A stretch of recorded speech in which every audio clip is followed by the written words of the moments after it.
right I1 එතකොට මේ ආදර්ශ ප්‍රශ්න බහුවරණ කීපයක් සාකච්ඡා කරන්නයි බලාපොරොත්තු වෙන්නේ. එතකොට මේ ආදර්ශ ප්‍රශ්න තුල ගොඩනැගිලා තියෙන්නේ මේ සම්භාවිතාව, ප්‍රමත ව්‍යාප්තිය,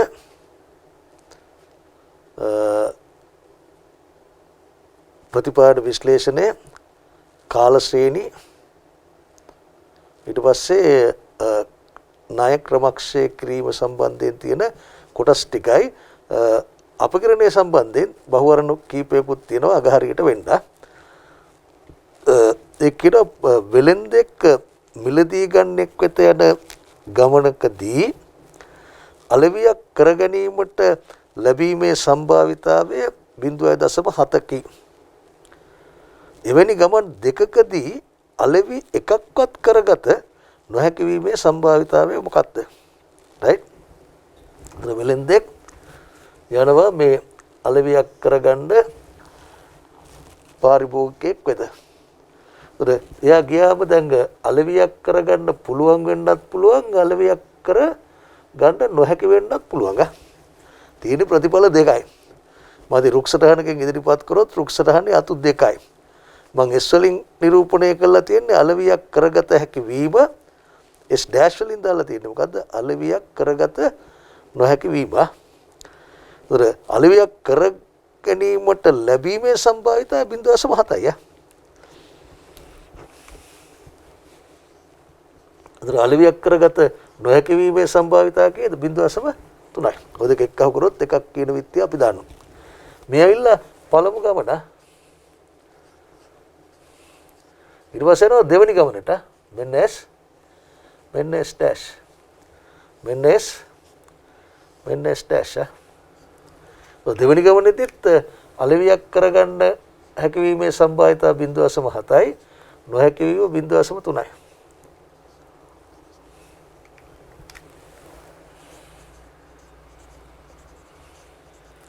මේකේනවා ඒතර රුක් සටහනේ අතු දිගේ අපි සිදුවීම් සටහන් කරොත් SS dash S මෙතන මොකක්ද? S dash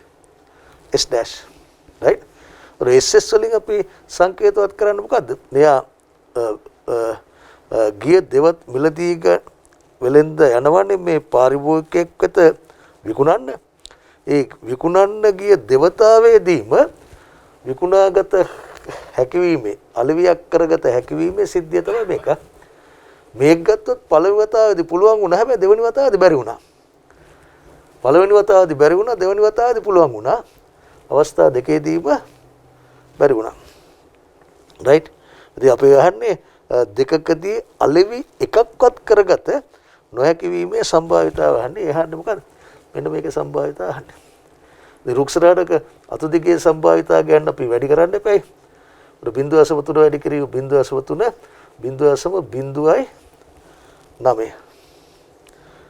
ඉතින් අපි පළවෙනි උත්තරේ තමයි අපේ නිවැරදි උත්තරේ හැටියට සඳහන් කරන්නේ. දැන් අපි යනවා එතකොට පළවෙනි උත්තරේ කියලා කියන්නේ පිළිතුර A. ඊට පස්සේ දෙවෙනි එකට ගියොත් දෙවෙනි එකේ කියනවා A සහ B අනු PA සමානයි 0.4 සහ PB සමානයි 0.7 වන පරිදි වූ ස්වායත්ත සිදුවීම් දෙකකි. මෙම සිදුවීම් දෙකෙන් ඕනෑම සිදුවීමක් සිදුවීමේ සම්භාවිතාවය ගණනය කරන්න. ඕනෑම සිදුවීමේ සම්භාවිතාවය ගණනය කරන්න.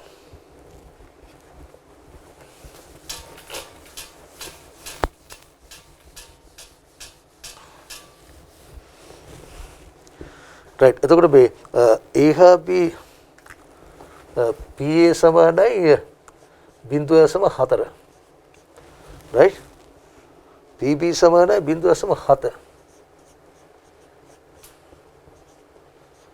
right? වන පරිදි වූ ස්වායත්ත සිදුවීම් දෙකකි.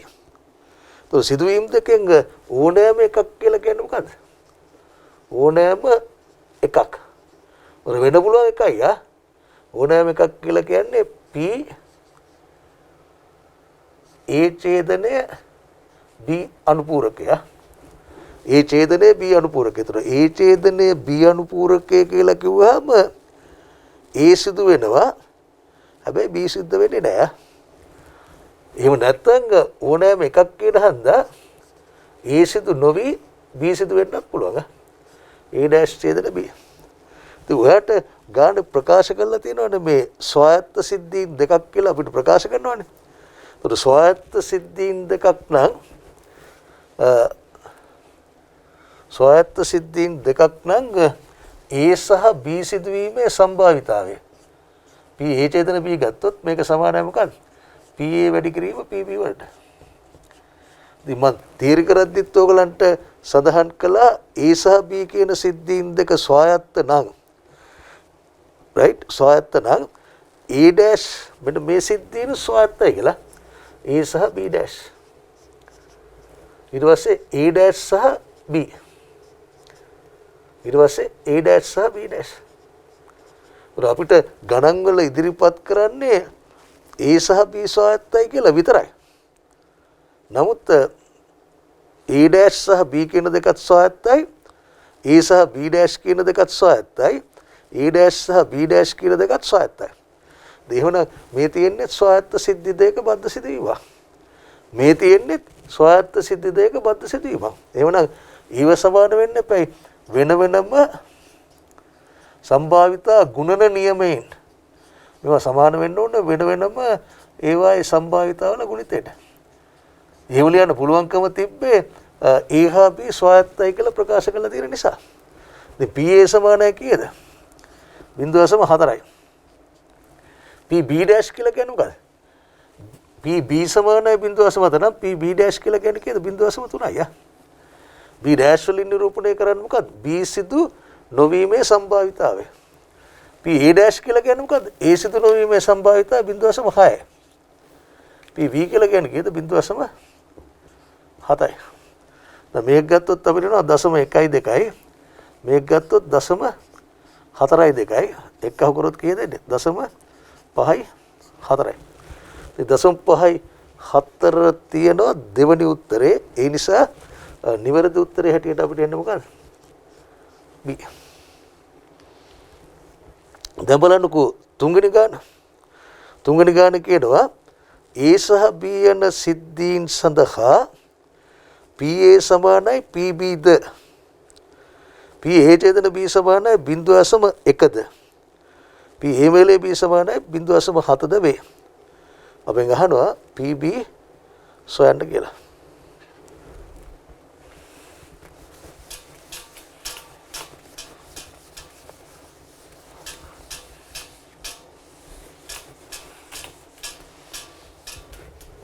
එතකොට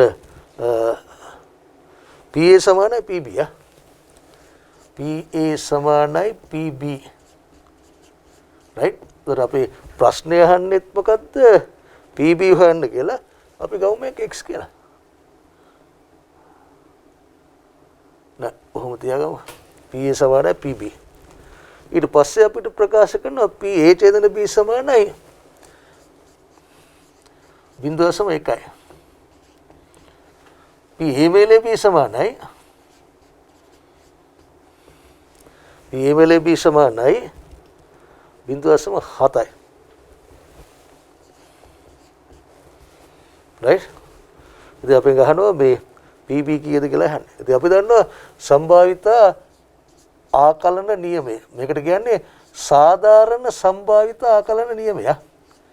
PA දන PB ඍණ PA ඡේදන B. PA වලේ B සමානයි 0.7යි. PA PB දෙක සමානයිනේ. මම ඕන මේකට x කියලා දාගන්නම්කෝ. x ලෙස ගනිමු. ඉතින් මෙහෙම අපි MCQ වලට උත්තර ලියද්දි මෙහෙම ගනිමු අර මේ කියලා ලියන්නේ නැහැ නේ. අපි ඉතින් ටක් ගාලා x කියලා ගත්තා. මේකටත් මේ දෙක සමාන හන්ද මේකත් x. PA ඡේදන B සමානයි කීයද? 0.1යි. ඒ 0.1 මෙහා පැත්තට ගෙනාවොත් 0.8යි. x ධන x කියලා කියන්නේ 2x. 2x සමාන 0.8 නම් x සමාන වෙන්නේ 0.8 බෙදීම 2ට 0.4යි. එවනම් නිවැරදි උත්තරේ හැටියට අපිට එන්නේ C. තුන්වෙනි ප්‍රශ්නෙට නිවැරදි උත්තරේ 100. බලන්න හතරවෙනි ප්‍රශ්නේ බලන්න.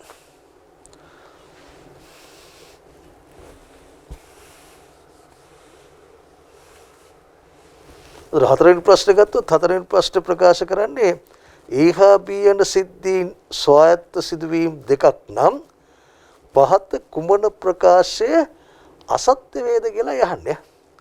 අසත්‍ය වේද කියන එකේ අසත්‍ය කියන එක මේ තද කළු අකුරෙන් බෝල් ලෙටර්ස් වලින් දාලා තියෙන්නේ. ඉතින් බලන්න ඕනේ නිවැරදි එක නෙවෙයි වැරදි එක. එතකොට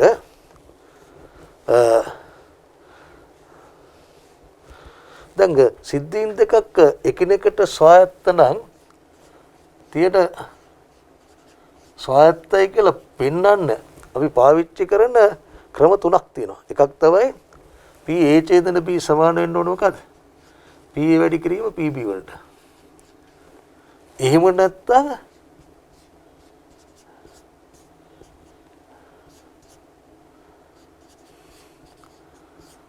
B සිද්ධිය සිදු ඇති අවස්ථාවක A සිද්ධිය සිදුවීමේ අසම්භාව්‍ය සම්භාවිතාවය සමාන වෙන්න ඕන P A වලට. එහෙමත් නැත්නම් A සිද්ධිය සිදු ඇති අවස්ථාවක B සිද්ධිය සිදුවීමේ අසම්භාව්‍ය සම්භාවිතාව සමාන වෙන්න ඕන P B වලට. රයිට්? ඒතර මේ දෙක ස්වායත්ත නම් A හා B ස්වායත්ත නම් B සිදු වුණයි කියලා Aට බලපෑමක් නැහැනේ.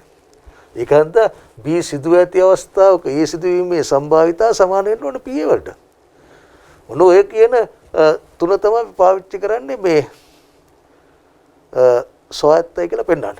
ඒ හැරෙන්න අපි දන්නවනේ සම්භාවිතා ආකලන නියමය. ආකලන නියමය P A මේලේ B.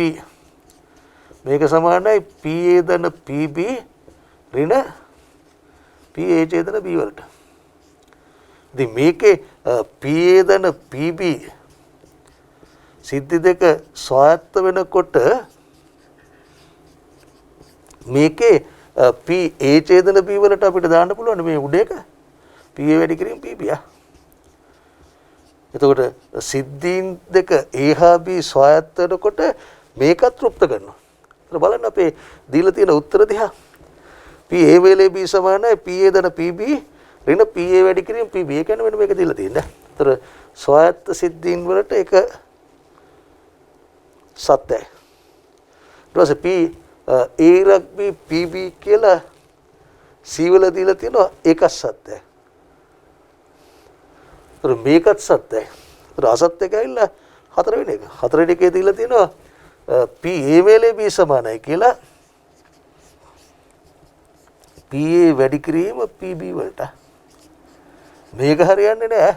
ස්වායත්ත සිද්ධීන් දෙකක බද්ධ සිදුවීමේ සම්භාවිතාවය තමයි සමාන වෙන්නේ මොකද්ද? වෙන වෙනම එම සිද්ධීන් වල සම්භාවිතාවල ගුණිතයට සමාන වෙන්නේ බද්ධ සිදුවීම. බද්ධ කියලා කියන්නේ ඡේදනය. මේලේ නෙවෙයි.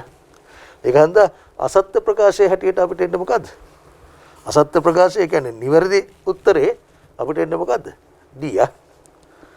හොඳයි ඊළඟට අපි යන් පස්වෙනි ගානට. පස්වෙනි ගානේ ප්‍රකාශ කරනවා A සහ B යනු සමාන සම්භාවිතා ඇති ස්වායත්ත සිද්ධි දෙකකි. P A ඡේදන B සමානයි P. වරහන් තුල දීලා තිනවා P විශාලයි බිඳුව කියලා. ඒ ඇයි කියලා මම පස්සේ කියන්නම් එහෙම දුන්නේ නම් P A හි අගේ වන්නේ කියලා ඔයාලට උත්තර කීපයක් දීලා තියෙනවා. රයිට්? බලමු මොන උත්තරේද කියලා.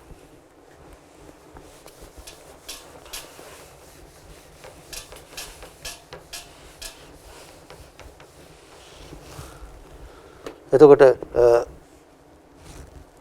ඡේදන B සමානයි P කියලා දීලා තියෙන්නේ නේ.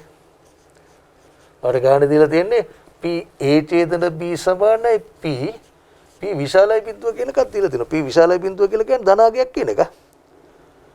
ඒතර A හා B යනු සමාන සම්භාවිතා සහිත ස්වායත්ත සිද්ධි දෙකේ. ඉතින් මේ දෙක ස්වායත්ත නම් මේක ලියන්න පුළුවන් මේ තියෙන්නේ ස්වායත්ත සිද්ධි දෙකක බද්ධ සිදුවීමේ සම්භාවිතාව තියෙන. ඒක ලියන්න පුළුවන් වෙන වෙනම එම සිද්ධීන් සිදුවීමේ සම්භාවිතාවල ගුණිතයට. රයිට්. එතකොට PA සමානයි අපි ගමු x කියලා ගමුකෝ. PB සමානයි x. ඒ දෙක සමාන සම්භාවිතා කියලා කියනවනේ. මේක සමානයි p. එතකොට x වැඩි කිරීම x කියලා කියන්නේ x වර්ගයනේ. x වර්ගය සමානයි p. එහෙනම් අපි PA හොයන්න නම් x හොයන්න එපා. x හොයන්න ගත්තා ඔය පැත්තේට එහා පැත්තේ මෙහෙම. අතර පිට කියනවා මේ ධන හෝ ඍණ කියලා එනවා. නමුත් අපි දන්නවා සම්භාවිතාගයක් ගත්තොත් ධනාගයක් වෙන්න එපා. සම්භාවිතාවට ඍණාගයන් ගන්න බෑනේ. ඒක හන්ද ධන විතරයි. අයි මේ p විශාලයි බිඳුව කියලා දීලා දෙන්නේ. නැත්තම් ඔයාට එනවා මේ වර්ගමූල ලකුණ ඇතුලේ ඍණ ගාන. ඉතින් එහෙම ගණන් අපි කතා කරන්නේ නැහැනේ. ඒවා සංකීර්ණ සංඛ්‍යා complex numbers. අපි ඒ නිසා තමයි දීලා තියෙන්නේ මොකද්ද p ධන කියලා. ඒ නිසා නිවැරදි උත්තරේ හැටියට අපිට එන්නේ මොකද්ද? a.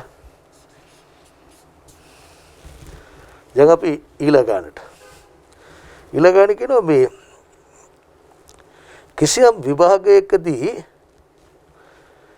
විභාගයකදී ශිෂ්‍යයන් පිරිසක් ලබාගත් ලකුණු මධ්‍යන්නේ මිව් සහ විචලතාවයේ සිග්මා වර්ග සහිත ප්‍රමත ව්‍යාප්තියක ව්‍යාප්තව ඇත. ලකුණු මිව් ධන සිග්මා ඉක්මවන ශිෂ්‍යයන් සඳහා විශිෂ්ට සාමාර්ථ ලබා දීමට තීරණය කර ඇතනම් විශිෂ්ට සාමාර්ථ ලබා ගනියයි අපේක්ෂිත ශිෂ්‍යයන්ගේ ප්‍රතිශතය ගණනය කරන්න. රයිට්.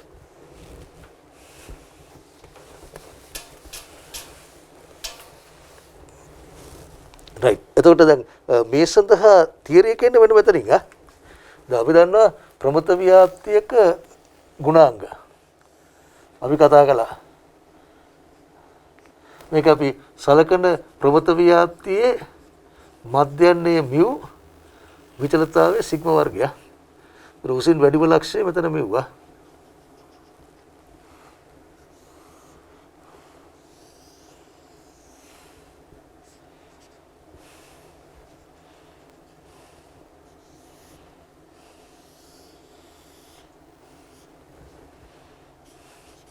අතට ප්‍රමත ව්‍යාප්තියක ගුණාංග හැටියට අපි සාකච්ඡා කළා මධ්‍යන්නේ මිව් නම් සම්මත අපගමනයේ සිග්මා නම් මධ්‍යන්නේ ඉඳලා දෙපසට සම්මත අපගමන එක එක ගියොත් මෙතන මිව් ඍණ සිග්මා මෙතන ඇවිල්ලා මිව් ධන සිග්මා සම්මත අපගමන දෙක දෙක ගියොත් මෙතන මිව් ඍණ 2 සිග්මා මේ පැත්තේ මිව් ධන 2 සිග්මා රයිට් සම්මත අපගමන 3 3 ගියොත් මිව් ඍණ 3 සිග්මා මේ පැත්තේ මොකද්ද මිව් ධන 3 සිග්මා.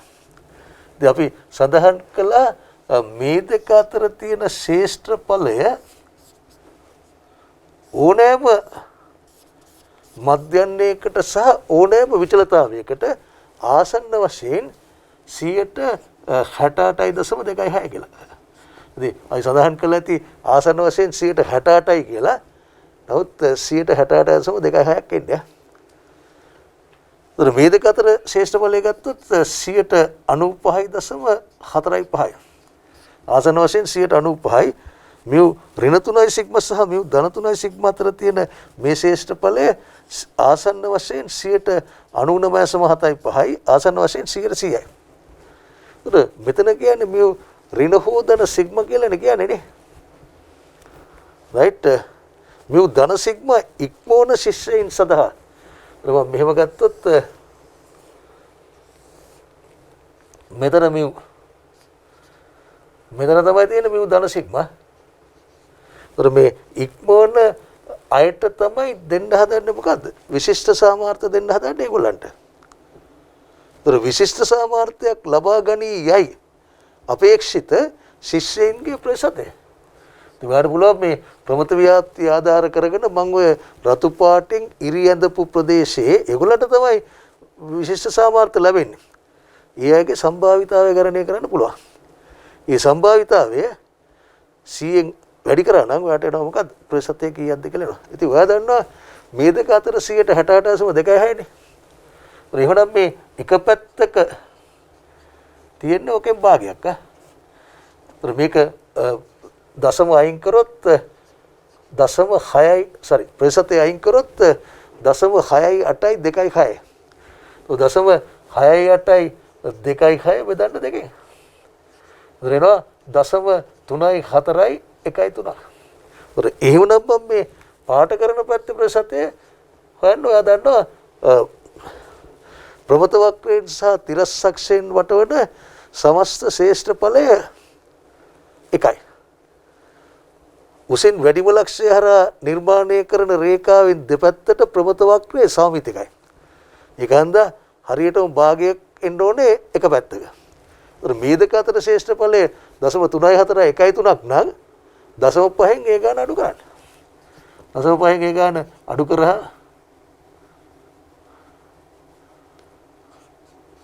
කරා වාටනවා මේක 0.15යි ලකින 0.15යි 8.7ක්. ඉතින් අපෙන් ගහන්නේ ඔය සම්භාවිත නෙවෙයි අපෙන් ගහන්නේ ප්‍රතිශතයනේ. 100න් වැඩි කරොත් අපිට එනවා කියන්නේ 15.87. එතකොට අපේක්ෂා කරන්න පුළුවන් විභාගයට වාඩි වෙච්ච අයගෙන් 15.87ක ප්‍රතිශතයකට හම්බ වෙනවා කියලා මොකද්ද? විශිෂ්ට සාමාර්ථ. 15.87 තියෙන්නේ B කියන උත්තරේ. ඒ නිසා නිවැරදි උත්තරේ හැටියට අපි සලකන්නේ මොකද්ද? B. අපි යන් ඊළඟ ගානට. ඊට පස්සේ කියනවා සම්මත ප්‍රමත වක්‍රයට පහළින් ඍණ Z සහ ධන Z අතර සම්භාවිතාවය වර්ගඵලය. එහෙම නැත්නම් ස්ටඩි පැක් එකේ පාවිච්චි කරලා තියෙනවා මේ සමානුපාතය කියන වචනේත්. සමානුපාතය එහෙම නැත්නම් වර්ගඵලය එහෙමත් නැත්නම් සම්භාවිතාවය 0.95යි 4ක් නම් ඉසෙඩ්හි අගේ කීයද කියලා යහන්න.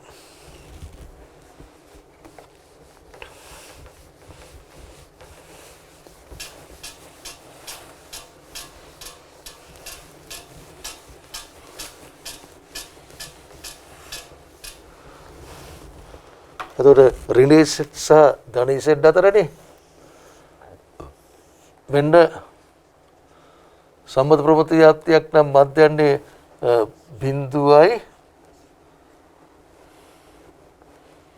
normal 0යි 1යිනේ right මේ කියන්නේ මේ ඍණ Z සහ ධන Z අතර ඍණ Z සහ ධන Z නම් මෙහෙට ආපු දුරයි එහා පැත්තට ගිය දුරයි සමානයි. මේ දෙක අතර ශ්‍රේෂ්ඨ ඵලය නැත්තම් සමානුපාතේ නැත්තම් සම්භාවිතාවයේ 0.95යි 4යි.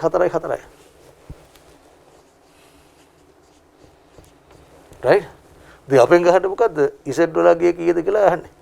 ඉතින් මේ ගාන තියාගෙන අපිට කරන්න බෑ. අපි කරන්නේ මොකද්ද? බිඳුව සහ ධන Z අතර ශ්‍රේෂ්ඨ ඵලය හොයාගන්නවා. ධන Z අතර මෙන්න මේ ශ්‍රේෂ්ඨ ඵලය හොයනවා. මේ ශ්‍රේෂ්ඨ ඵලය ගත්තොත් 0.95යි 4යි බෙදීම දෙකට සමානයි. ඉතින් මේක බෙදුවොත් ඔයාට එනවා 0.4යි 7යි 2. දැන් ඔයා අර සම්මත ප්‍රමත ව්‍යාප්තියේ වගුවෙන් 0.4යි 7යි 2 තියෙන්නේ කොහෙද කියලා බලන්න ඕනේ. ප්‍රතිලෝක බලනවා වගේ බලන්න ඕනේ. right? 0.4යි 7යි අර මම පෙන්නපු පොතේම මේ පොතේම ප්‍රමත ව්‍යාප්තිය වගුවක් තියෙනවනේ. ඒ වගුව දිහා බැලුවහම අන්තිමටම තියෙන පිටු අංක 17 තියෙන්නේ 0.4යි 7යි 2 තියෙනවා 2.0ට. 2.0 තැන තමයි තියෙන්නේ 0.4යි 7යි 2. ඒ නිසා නිවැරදි උත්තරේ හැටියට අපිට එන්නේ කීයද? C. නිවැරදි උත්තරේ C. C වල තමයි තියෙන්නේ 2.0. ඊළඟට 8 වෙනි ගාන. X ව්‍යාප්තියෙහි මධ්‍යන්නේ 10ක් වන අතර P 12ට වඩා X අඩුවීමේ සම්භාවිතාවය 0.9යි 7යි 2 කී. ඊට පස්සේ 8ත් 12ත් අතර හි අගේ වන්නේ සම්භාවිතාවය අහන්නේ කීයද කියලා. right?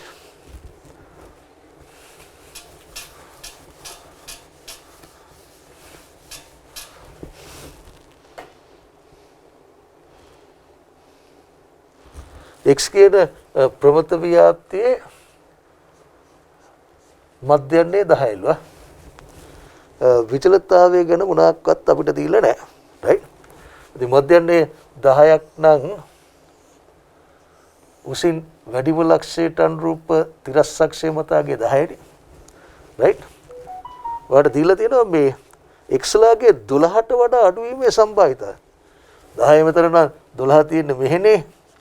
12ට වඩා අඩු වීමේ සම්භාවිතය තියෙන්නේ මේ ඔක්කොමනේ. මේ ටික ඔක්කොම 0.9772යිලු. 0.9772යිලු. ඉතින් අපි ගහනවා 8ත් 12ත් අතර අගේ වන්නේ කීයද කියලා. රයිට්. ඉතින් ඔයා මේකෙන් 0.5ක් අඩු කරාම මෙතන 10 තියෙන්නේ. මේක 12 තියෙන්නේ මෙතනනේ. අර මේ දෙක අතර සම්භාවිතය වෙනවා. මේකෙන් 0.5ක් අඩු කරොත් 0.4772. ඉතින් අපෙන් ගහන්නේ 8ත් 12ත් අතර සම්භාවිතය වෙන අපෙන් ගහන්නේ.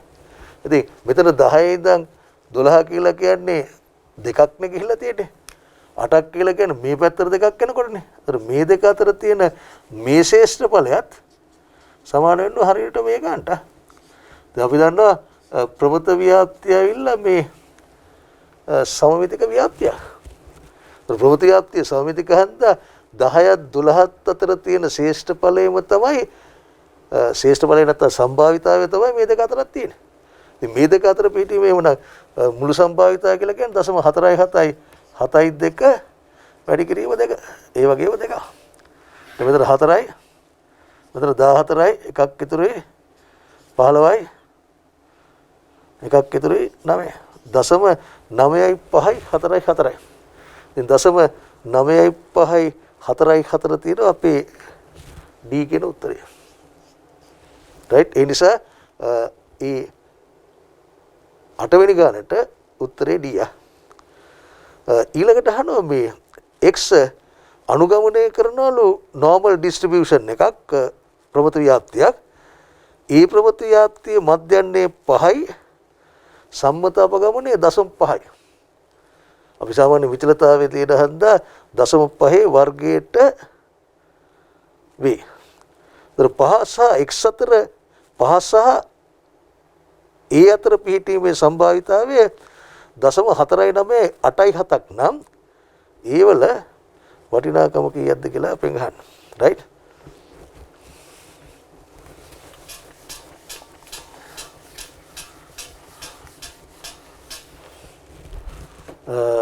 ඒකේ තියෙනවා x අනුගමනය කරයි normal අපිට එන්නේ 5යි 0.5 වර්ගය.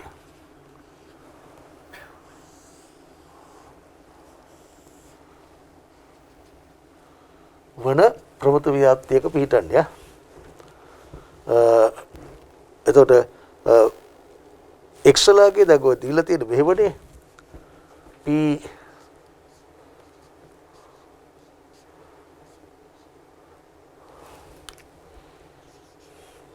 මෙහෙමනේ දීලා තියෙන්නේ. ඒ කියන්නේ x ලාගේ 5ට වඩා වැඩි. 5ට වඩා වැඩි නම් ඒ x ලටත් වඩා වැඩි හන්දා මේ පැත්තේ ඉන්න බෑනේ. මේ පැත්තෙන් උඩ ඒ වලගේ. ඒ සම්භාවිතාවයේ දීලා තියෙනවා මේ 0.4987 කියලා. ඒ සහ 5 අතර මේක පිහිටීමේ සම්භාවිතාවයේ ගත්තොත් 0.49යි 8.7යි. රයිට්. අපෙන් ගහන්නේ ඒ වලගේ. ඉතින් අපිට එකපාරටම ඒ වලගේ ගණනය කරන්න බෑ. අපි ඔය දශම ඒ වලගේ ගණනය කරනවා නම් ප්‍රමත ව්‍යාප්තිය එක සූත්‍රයෙන් තියෙන්නේ z සමානයි x න mu බෙදීම සිග්මා. රයිට්. දැන් x ලාගේ තමයි ඒ තමයි ගණනය කරන්න ඕනේ. ඊ ගණනය කරන්න mu දීලා තියෙනවා 5යි. සිග්මා දීලා තියෙනවා 0.5යි. රයිට්. අපි දන්නේ z මොකක්ද කියලා. z ගණනය කිරීම සඳහා පාවිච්චි කරන්න සම්මත ප්‍රමත ව්‍යාප්තිය. z කියලා කියන්නේ සම්මත ප්‍රමත ව්‍යාප්තියගේ අක්ක. මෙතනගේ Z කියලා ගත්තොත් මේ දෙක අතර ශ්‍රේෂ්ඨ ඵලයත් 0.4987යි. ඉතින් 0.4987ට අනුරූප Z අගය කීයද? දැන් ලඝු ගණක වගුවෙන් ප්‍රතිලඝු බලනවා වගේ මේක වගුව ඇතුලේ බලන්න 0.4987 0.49යි.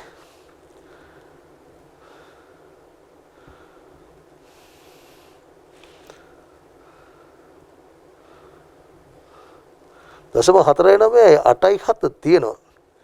හරියටම තුනටත් තියෙනවා 3.1ටත් තියෙනවා 3ට තියෙනවා 3.01ට තියෙනවා 3.02ට තියෙනවා. ඉතින් ඒ නිසා මේ 3 කියලා ගමු අපි. මේක සුළු කරොත් 3 වැඩි කිරීම 0.5 කියලා කියන්නේ 1.5යි. 1.5 සමානයි ඒ ඍණ 15. මේක එනවා E සමානයි 5 එකතු කිරීම 1.5 අපිට එනවා කීයද 6.5ක්. right එතකොට 6.5 තියෙන්නේ පළවෙනි උත්තරේ. ඒක හන්ද නිවැරදි පිළිතුර E යංග ඊළඟට 10 x මධ්‍යන්නේ 45 සහ විචලතාවයේ 16ක් වන ප්‍රමුඛ ව්‍යාප්තියක පිහිටයි. x විශාලයි c 0.7734 නම් c වලගේ කීයක්ද කියලා අපෙන් ගහන්නේ.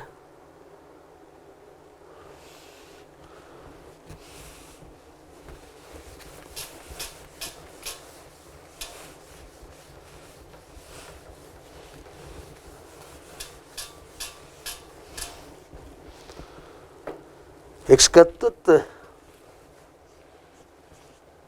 normal distribution එකක් මධ්‍යන්නේ 45යි විචලතාවයේ 16. විචලතාවයේ 16 කියලා කියන්නේ සම්මත අපගමනේ 4යි. 4 වර්ගයේ වන ප්‍රමත ව්‍යාප්තියක පිහිටන්නේ. x විශාලයි c right. ඔයා මේකේ රූප සටහනක් ඇන්දොත් මේක x ගන්නේ තියෙන්නේ. මෙතන තියෙන්නේ 45නේ. විශාලයි c නම් ඔයාගේ දකුණු පැත්තේ ශ්‍රේෂ්ඨ ඵලය දෙන්නේ. එතකොට c තියෙන්නේ මේ පැත්තේ. x විශාලයි c. ඒ කියන්නේ මෙන්න මේ ශ්‍රේෂ්ඨ ඵලය ගත්තොත් මේ ශ්‍රේෂ්ඨ ඵලය සමානයි 0.7734යි.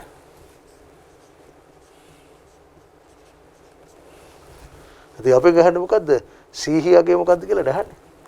ඉතින් ඒ සඳහා අපි කරන්නේ මේ c වලගේ හොයන්න. ඉතින් නැවතත් දාන්න ඕනේ මොකද්ද? z සමානයි x ඍණ විභෙදීම සිග්මා. ඔර x ලගේ තමයි c ඍණ μ කියලා 45යි. සමතව ගමනේ කියන්නේ 4යි. z කීයද කියලා ඔයා ගණනය කරන්න ඕනේ. ඔර z ගණනය කරන්න ඔයා දෙන්න මේ සම්මත ප්‍රවෘත්ති රූප සටහන. ඔර මෙතන බිඳුවයි මෙන්න මෙතන තියෙන අගේ තමයි z.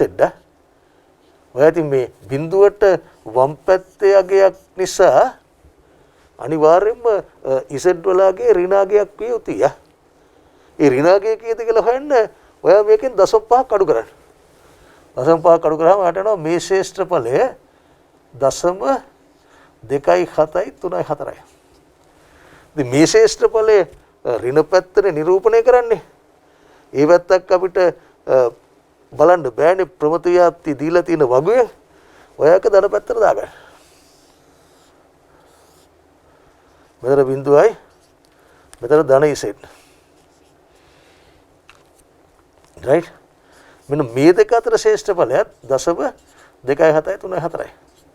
ඉතින් දැන් ඔයාලට පුළුවන් සම්මත ප්‍රමත ව්‍යාප්තිය වගුව පාවිච්චි කරලා ඉසෙත් හොයන්න. හැබැයි ඒ ඉසෙත් ඍණ කළා තමයි මෙතනට ආදේශ කරන්න ඕනේ. උතර 0.27334 ප්‍රතිලෝක බලනවා වගේ බලන්න. 0.27334 හරියටම තියෙනවා 0.75. උතර මෙතනගේ 0.75යි. අපිට ඕනේ යගේ නෙමෙයි ඒකේ ඍණගේ ඍණ 0.75යි. right? දැන් ඉතින් ඔයා සුළු කරන්න තියෙන්නේ. c ඍණ 45 සමානයි මේක 4ෙන් වැඩි කරන්න. ඉතින් මේ ඍණ මේක 3ට 4යි මේක 4ෙන් වැඩි කරාම ඍණ 3යි නේ. මේක එනවා c සමානයි කියලා 45 ඍණ 3. 45 ඍණ 3 ඒ කියන්නේ c සමානයි 42යි. දැන් අනිවාර්යයෙන්ම 45ට වඩා අඩු වගයක් එන්න ඕනේ 42. 42 උත්තරයක් හැටියට අපිට තියෙනවා B. right? එතකොට යම් ඊළඟ ගානට 11 වෙනි ගානට පහත් ප්‍රකාශන සලකන්න. දැන් ප්‍රමුඛ ව්‍යාප්තියත් බහුවර්ණ ටික අපි අවසන් කළා. යනවා දැන් ඊළඟට යන්නේ ප්‍රතිපායන විශ්ලේෂණයට යන්නේ. ඒ කියනවා මේ පහත් ප්‍රකාශන සලකන්න. ප්‍රචාරණ වියදම සහ විකුණුම් ආදායම අතර යම් සීමාවක් දක්වා ප්‍රබල ධන සම්බන්ධතාවයක් පවතී. මිල සහ ඉල්ලුම අතර පරිපූර්ණ ඍණ සම්බන්ධතාවයක් පවතී. X සහ X අතර ඇත්තේ පරිපූර්ණ සම්බන්ධතාවයකි කියලා දීලා තියෙනවා.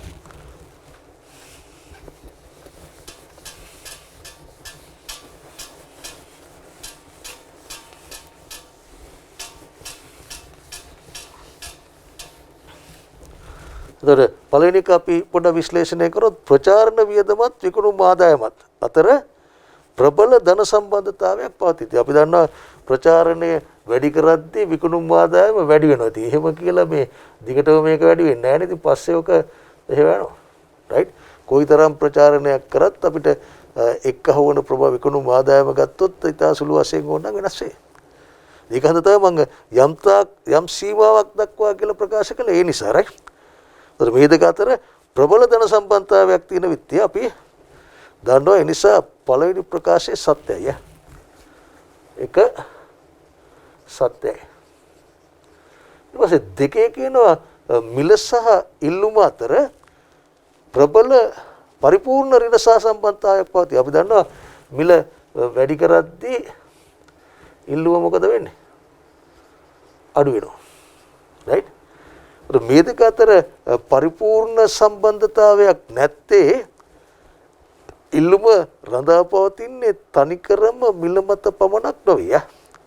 මිලට අමතරව ඉල්ලුම මත බලපාන තව සාධක තියෙනවානේ. පාරිභෝගිකයාගේ ආදායම, පාරිභෝගිකයාගේ රුචිය, වෙළඳපොලේ වෙනත් ආදේශවල මිල ගණන්. ඔය කරුණු ගණනාවක් මත රඳා පවතින නිසා මේකේ පරිපූර්ණ සම්බන්ධතාවයක් නැහැ. ඍණ සම්බන්ධතාවයක් කියන එක හරි වුණාට පරිපූර්ණ ඍණ කියලා තියෙන හන්දා දෙක වැරදියි. ඊට පස්සේ තුන්වෙනි එක ගත්තොත් තුන්වෙනි එකේ තියෙනවා x සහ x අතර ඇත්තේ පරිපූර්ණ සම්බන්ධතාවයක. ඒක හරි. x සහ x අතර සහසම්බන්ධතා සංගුණකය ගත්තොත් එකයි. ඔක ස්ටඩි පැක් එකේ විස්තරාත්මකව ප්‍රකාශ කරලා තියෙනවා. ඉහත ප්‍රකාශන අතරින් සත්‍ය වන්නේ ඒතකොට සත්‍ය වන්නේ මොකද්ද? එකත් හරි තුනත් හරි එක සහ තුන. එක සහ තුන කියලා කියන්නේ මොකද්ද? පිළිතුර 100.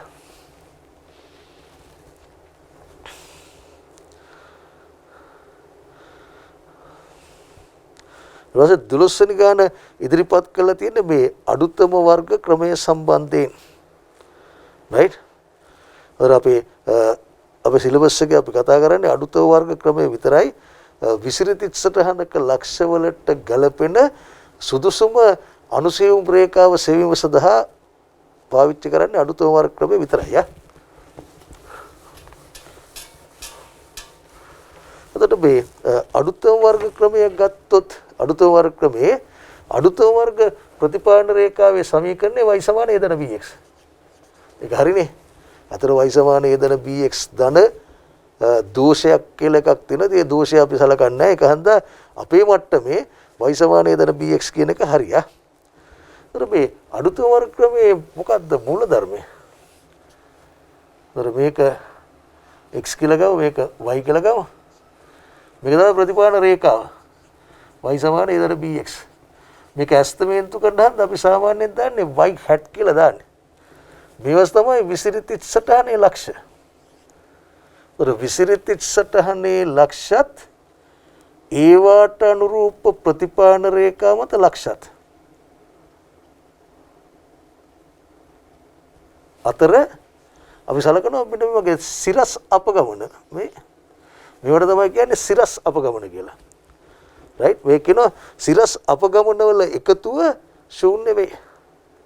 ඔව් අපි මේක මේ පැත්තේ ඒවා දැන් උඩ තියෙන ඒවා ලක්ෂයේ උඩින් තියෙනවා නම් ඒකෙන් විසිරිත සටහන ලක්ෂය අඩු කරාම අපගමනේ ධන. මේව ගත්තොත් ඍණ. ඒ ධනේවයි ඍණේවයි ධනේවයි එකතුව 25ක් නම් ඍණේවයි එකතුවත් 25ක් වෙලා ඒක ශූන්‍ය වෙන්න ඕනේ. ඒක අඩුත වර්ග ක්‍රමයේ ලක්ෂණය.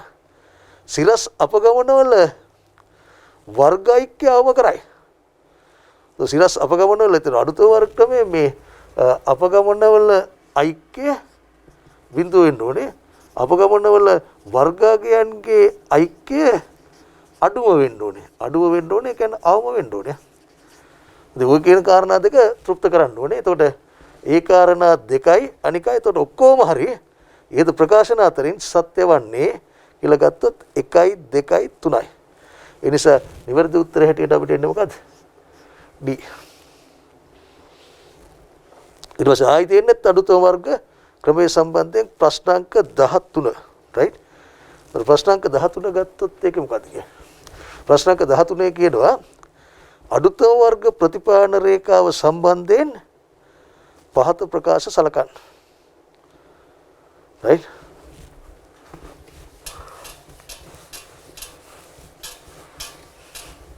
පහත ප්‍රකාශ සලකන්න. ඒකේ පළවෙනි ප්‍රකාශය හැටියට දීලා තියෙන්නේ මොකද්ද? x බා, y බා ලක්ෂය, ඒ කියන්නේ මධ්‍යන්න ලක්ෂය සෑම විටම ප්‍රතිපාදන රේඛාව මත පිහිටයි. ඉතින් මේක අඩුතම වර්ග ක්‍රමයේ විශේෂ ලක්ෂණයක්. හැමතිස්සෙම x බා, y බා කියන ලක්ෂය අඩුතම වර්ග ප්‍රතිපාදන රේඛාව මත පිහිටනවා. ඒක හන්දා එක හරිය. දෙකේ මොකද්ද කියන්නේ? දෙකේ කියනවා නිරීක්ෂිත y අගයන්ගේ එකතුව y නිමිතාගයන්ගේ එකතුවට සමාන වේ. ඒ කියන්නේ නිරීක්ෂිත y අගයන් කියලා කියන්නේ මොකද්ද? විසිරිත සටහනේ ලක්ෂවල තියෙන y කණ්ඩාංක x1 y1. මේක එක ලක්ෂය. මේක අවදිමු තව ලක්ෂයක් x2 y2. ඒතර නිරීක්ෂිත y අගයන්ගේ එකතුව කියලා කියන්නේ y1 දන y2 දන ඔය දෙට එක්කව කරන ටික. ඒවා සමාන වෙනවලු y නිමිතාගයන්ගේ එකතුවට සමාන වෙනවා. නිමිතාගයන් කියලා කියන්නේ මොකද්ද? මේකේට අනුරූප ප්‍රතිපාදන රේඛාව මත ලක්ෂයගේ. ඒතර මේක අපි දාන්නේ y1 hat කියලා දාන්නේ. x කණ්ඩාංකේ වෙනසක් නැහැ නේ. අතන x එක නම් මෙතනත් x එකව තමයි. මේකේ y වල නිමිතාගය මොකද්ද?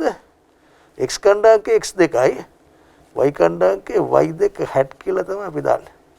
දෙක එක්කෙන එක එක සංකේත පාවිච්චි කරනවා. මේව තමයි නිමිතාගයන්.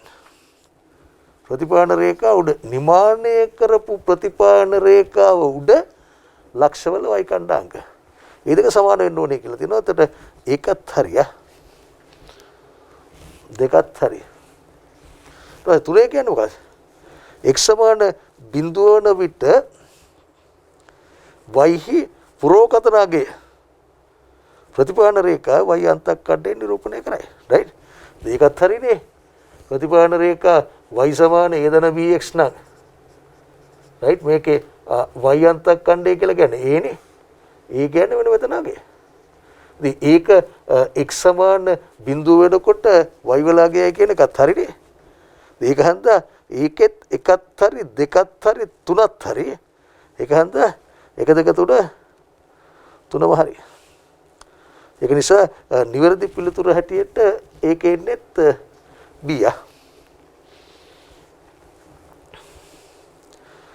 ඊට පස්සේ 14 පහත් සඳහන් ප්‍රකාශන අතරින් අසත්‍ය ප්‍රකාශය මොකක්ද කියලා යහන්න. මේ ප්‍රකාශන හතරක් දීලා තියෙනවා. ඉතින් ප්‍රශ්න එන්න පුළුවන් එක එක විදිය.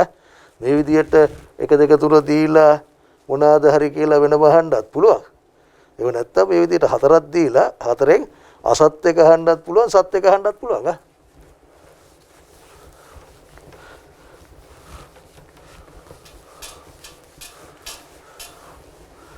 රයිට් ඒක ගත්තොත් ඒක ප්‍රකාශ කරනවා පහත් ප්‍රකාශන අතරින් අසත්‍ය ප්‍රකාශය මොකක්ද? R සමාන බිඳුව මගින් ගම්ම්‍ය වන්නේ x සහ y දෙක විචල්‍ය දෙක අතර කිසිදු ආකාරයක සම්බන්ධතාවයක් නොමැති බවයි. R සමාන බිඳුව නම්. ඉතින් මේක හරියට තේරුම් ගන්න R කියලා කියන්නේ සහසම්බන්ධතා සංගුණකය. එහෙම නැත්නම් පියර්සන්ගේ ගුණිත ගූර්ණ සහසම්බන්ධතා සංගුණකය. මේකේ මනින්නේ විචල්‍යයන් දෙකක් අතර තියෙන සරල රේඛීය සම්බන්ධතාවය. රේඛීය නොවන සහසම්බන්ධතාවයකට අහු වෙන්නේ නැහැ. R සමාන බිඳුව නම් එකක් තමයි කිසිම ආකාරයක සම්බන්ධතාවයක් නැති වෙන්නත් පුළුවන්. එහෙම නැත්නම් මේ වගේ සම්බන්ධතාවයක් තියෙන්නත් පුළුවන්. මේකේ තියෙනවනේ මේ වක්‍ර රේඛීය සම්බන්ධතාවයක් තියෙනවනේ. වක්‍ර රේඛීය සම්බන්ධතාවයක් තියෙනවා නමුත් R බිඳුවයි. ඒ නිසා ඒ ප්‍රකාශය වැරදි. R සමාන බිඳුව මගින් ගම්ම්‍ය වන්නේ x සහ y විචල්‍ය දෙක අතර කිසිදු ආකාරයක රේඛීය සම්බන්ධතාවයක් නොමැති බවයි කියන එක තමයි නිවැරදි උත්තරය. ඉතින් රේඛීය කතාව මෙතන නෑනේ. ඒක හන්ද වැරදි. සරල ප්‍රතිපාදනයේ නිරණ සංගුණකය සහසම්බන්ධතා සංගුණකයේ වර්ගයට සමාන වේ. සරල ප්‍රතිපාදනය මොකද්ද? සරල ප්‍රතිපාදනය එක ස්වායත්ත විචල්‍යයක් පමණක් තියෙන. ස්වායත්ත විචල්‍යයන් ගණනාවක් තියෙනවා නේ. උදාහරණයක් විදිහට අපි කතා කරොත් මේ පාරිභෝජනය කරන විදුලි ඒකක ප්‍රමාණයයි විදුලි විල්පතේ ගාස්තුවයි. ඒතර පාරිභෝජනය කරන විදුලි ඒකක ගණන තමයි ස්වායත්ත විචල්‍ය, පරායත්ත විචල්‍යක. නමුත් ඉල්ලුම සහ මිල ගත්තොත් ඉල්ලුම රඳා පවතින මිල මත විතරක් නෙවෙයි තව තව සාධක තියෙනවානේ. ඒවා සරල ප්‍රතිපාදනය නෙවෙයි අත් වශයෙන්ම. රයිට්? ඒතර සරල ප්‍රතිපාදනය සඳහා නිරණ සංගුණකයේ සමානයි සහසම්බන්ධතා සංගුණකයේ වර්ගයට. ඊට පස්සේ කියනවා නිරණ සංගුණකයේ ඒතර ඒක හරිනේ. B හරිය. B හරි. A වැරදිය. ඉතින් අසත්‍යකනේ අහන්නේ නේද? ඉතින් අසත්‍යක නැහැ. ඉතින් පළවෙනි එක හොයාගත්තාම ඔය විභාගයේදී අනිත් ඒවා සලකන්න ඕනේ නැහැ. නමුත් අපි කතා කරමු නිරණ සංගුණකයේ අනුසීහමේ හොඳ කවමයින විම්මකි. හරි. y සමාන a ධන bx ප්‍රතිපාදනයේ b ප්‍රතිපාදන සංගුණකයේ ලෙස හඳුන්වයි කියන එකත් හරි. ඒතර ඒකේ වැරදි උත්තරේ තමයි අපේ ප්‍රශ්නෙට හරි උත්තරේ 14ට A 15. right 15 වෙනි එක ගත්තොත් 15 වෙනි එක කියනවා ඒක හොඳයි අහුවෙච්ච එක. 15 වෙනි එකේ කියනවා මේ x සහ y විචල්‍යයන් දෙකට අදාළ තොරතුරු යුගල කීපයක් පහත දැක්වේ. right තොරතුරු යුගල කීපයක් පහත දැක්වේ. වඩ දීලා තියෙනවා මෙන්න මේ විදිහට මම මෙහෙම ලියන්නම්කෝ xy. right එතකොට x වල අගයන් ටික දීලා තියෙන්නේ 2 4 6 8 10.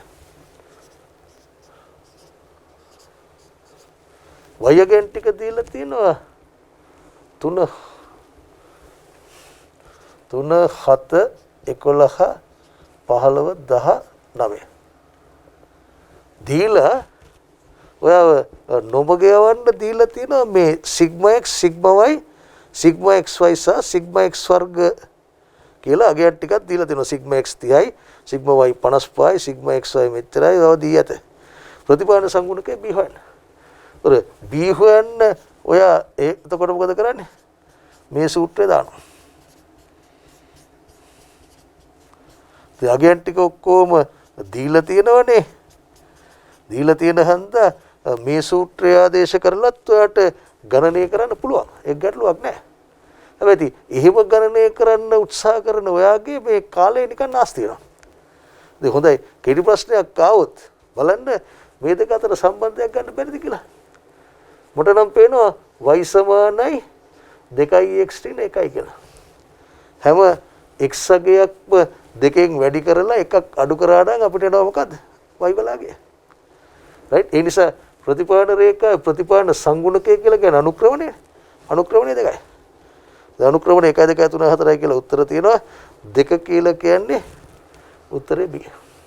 මේකනොත් පුළුවන් ඔය ආදේශ කළ බල n දීලා නැහැ. n ඔයාට බලුවාම නිරීක්ෂණය කරාම පේනවා n සමානයි කීයද?